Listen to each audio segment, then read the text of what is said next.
There you go. It's Josh, a new favorite of mine, I guess you could say. I've actually had that same bottle before.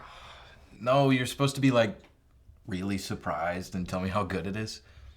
Oh, okay. Hold on.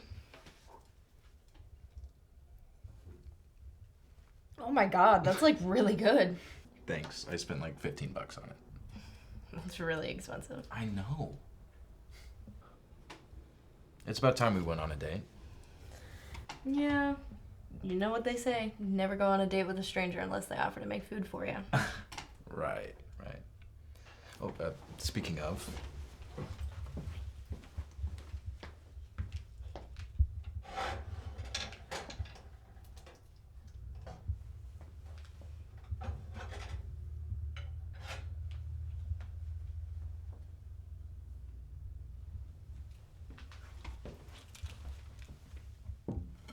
Bon appetit.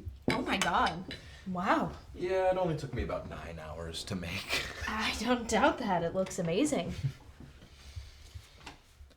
So, tell me about yourself. What's something that I should probably know about you? You mean something that's not already on my profile? Well, yeah. I saw you do photography. What's that like? You don't want to hear about that. I could go on about it for hours and... Sure I do. Try me.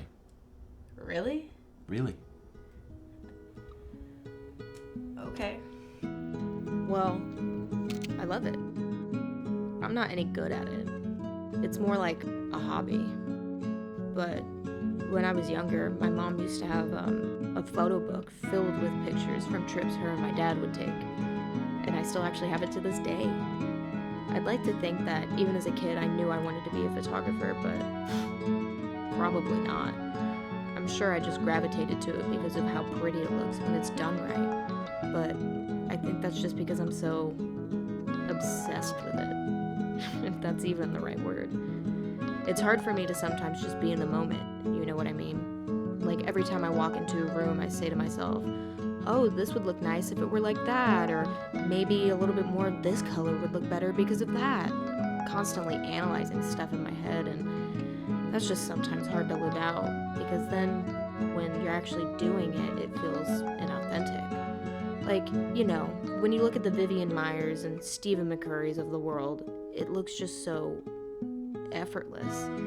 Like it just comes to them. Sometimes I start overthinking, like, why doesn't it come to me? I mean, that's the hard part, right? Doing for the sake of doing and not for the sake of what's good or not, or what people would like. I'd like to say my friends are good reminders of that. I mean, if it weren't for them, I probably would have just stopped all of it a long time ago because of the time and the money and the mental tolls it takes, but it's me. It's a part of me. And even on days I feel like it's not, Yeah, I know what you mean. I used to do a lot of that stuff back when I had my old Canon. I guess. I don't know, I grew out of it or something, I don't know. Do you make any money from it? No. Well, that's okay. Someday you might. Or won't. Nah, I'm just joking. But that's cool. Oh, remind me to show you my record collection. I just bought like a bunch of new records the other day. Do you like Radiohead?